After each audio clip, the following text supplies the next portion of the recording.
Welcome to another AMA Deep Dive where we talk about the things that we do as instructors at Action Martial Arts and how that can possibly translate into something that you guys can use at home with your kids. So I wanted to talk about positivity, the power of positivity.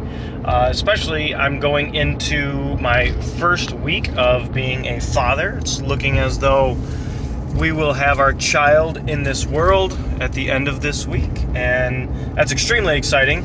But it reminds me of a funny story about the first time that I told my jiu-jitsu buddies, so my jiu-jitsu class that I attend, it's like 90% dads. And as soon as they found out that we were going to have a kid, they were really excited. They're,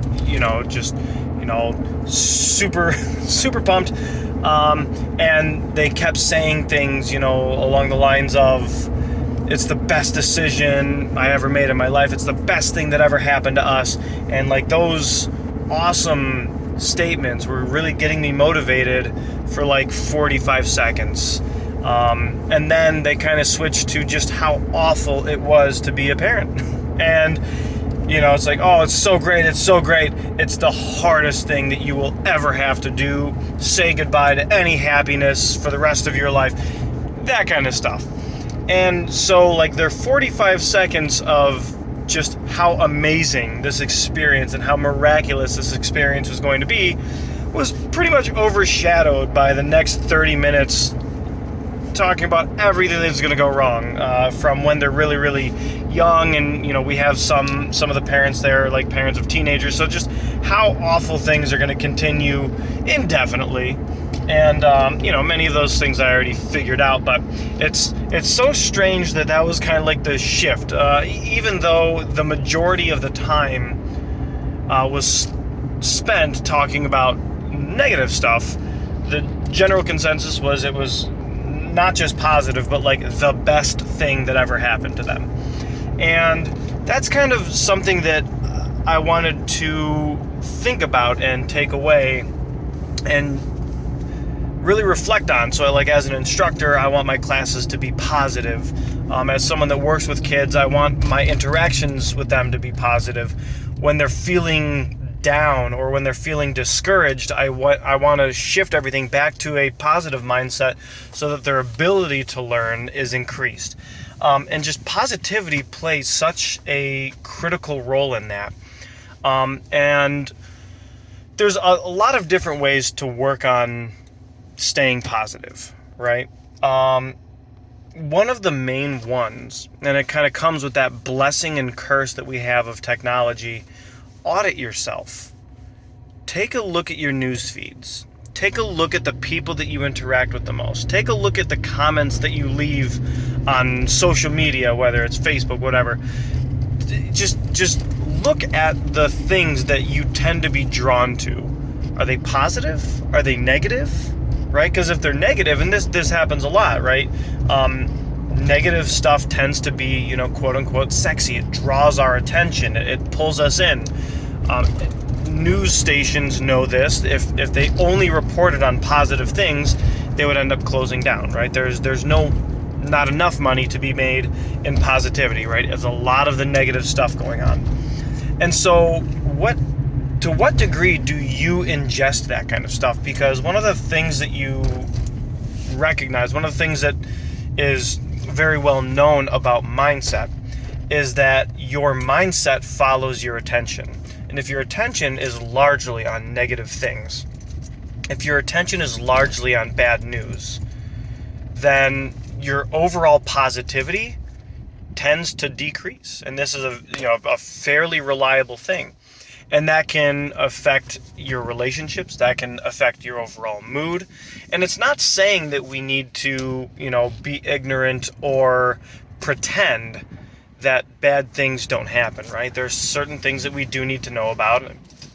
There's been a lot of negative exposure over the past few years. We had the election, and that was a very polarizing issue. We had COVID. We're having the, approaching a recession right now. There's a lot of quote unquote reasons. There's a lot of justification to have a negative mindset. But what tends to happen is the negativity limits our ability to act, right?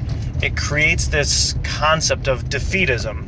I've felt this before when I just start kind of in a funk in class. I go into my class and I'm just kind of like, not every day's a great day.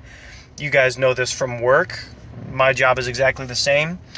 And what I want is I want to go in there and just, start to change lives and everyone is happy.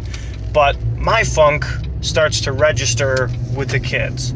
And all of a sudden, the first challenge I run into, whether it's behavioral or I'm having a hard time teaching something and it's not translating, and just that negativity starts to cycle, right? And when you're negative with another person, it's a ping pong match. There's no other way to put it. Like, you hit something towards them and they hit it right back, and then you hit it back towards them. Nobody wins in this. There's nobody that wins.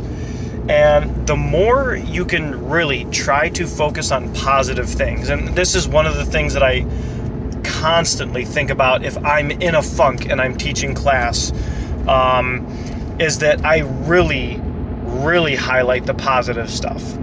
Because all of a sudden, my bad mood isn't worsening one of my students' moods, or it's not turning their neutral mood into a bad mood, or making their bad mood even worse. If I can start to shift my focus and my mindset on positive things while I'm teaching, then all of a sudden, all boats are rising with this tide.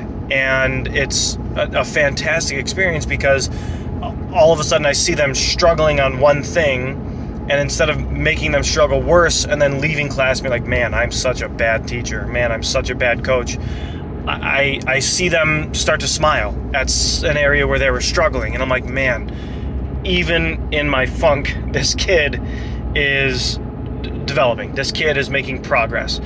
And that's something positive to bring me up. Not just saying that, like, oh, look at me, I'm a good teacher, but it's knowing that even with the positive stuff, I didn't rub it off on somebody else. And that makes me feel good. That makes me feel much better. And even if I'm feeling down, even if I'm not feeling at my best, if I can start to bring other people up, I like to live by the rule of my problem isn't somebody else's problem. And so no matter what class I go into, I always try to make it a positive experience and focus on the positive stuff when I'm teaching class. And this goes back to kind of how you audit yourself.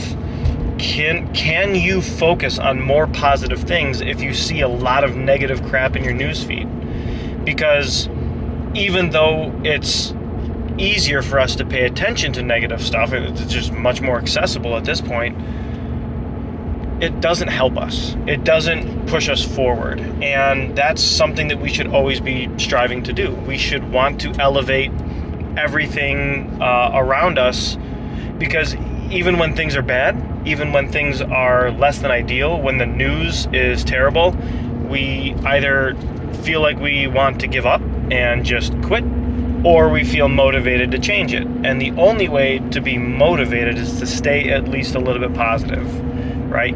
Believing that you can put that kind of positivity into the world, even if it's bit by bit, piece by piece. That's something that we want to try to focus on, is our ability to positively change. And we need to start by ingesting positive things. So if your Facebook comments, if your Facebook posts tend to just be a complaint after another complaint, recognizing a problem and then another problem, rather than focusing on, some kind of solution, those are all things that you want to audit. That's like the strategy, the tactic that I would like for everyone to take away from this video, is because it's pretty easy to see where your focus is. You have a history. It's all on our social medias. And if you don't have social media, look at your texts.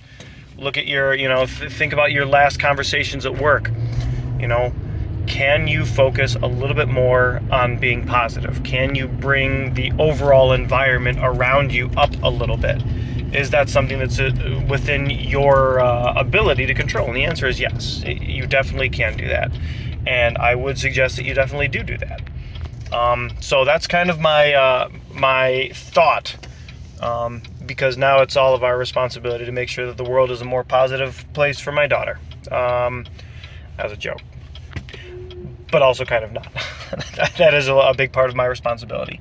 I want everything to be more positive, and I want things to be more positive for you guys, because there's a very good chance that your kids are in one of my classes. And if that's the case, I want the best life for them that they can have, period.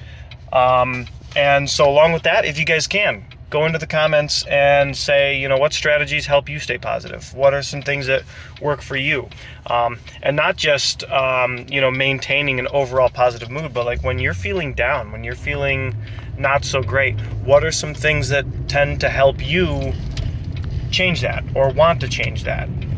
Because I think that's a little bit more imperative, that because it's always harder to get out of those funks rather than just not get into them in the first place. So if you guys have good strategies and tactics, let us know, and I hope to see you guys soon. I might be disappearing for a while to take care of my newborn child, which is very exciting. That's what I have to focus on. I know it's going to be challenging. You don't need to tell me to get more sleep. I know. I'm going to try. I probably won't.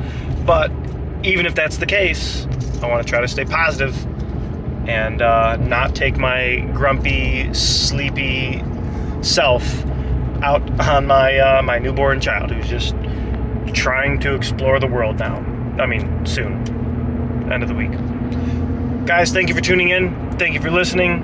I know I tend to ramble on these things, but I hope there's at least one thing that you guys can take away that might make your lives better, and along with that, your child's lives. So that is all, and I'll look forward to seeing you guys on the next one. Bye.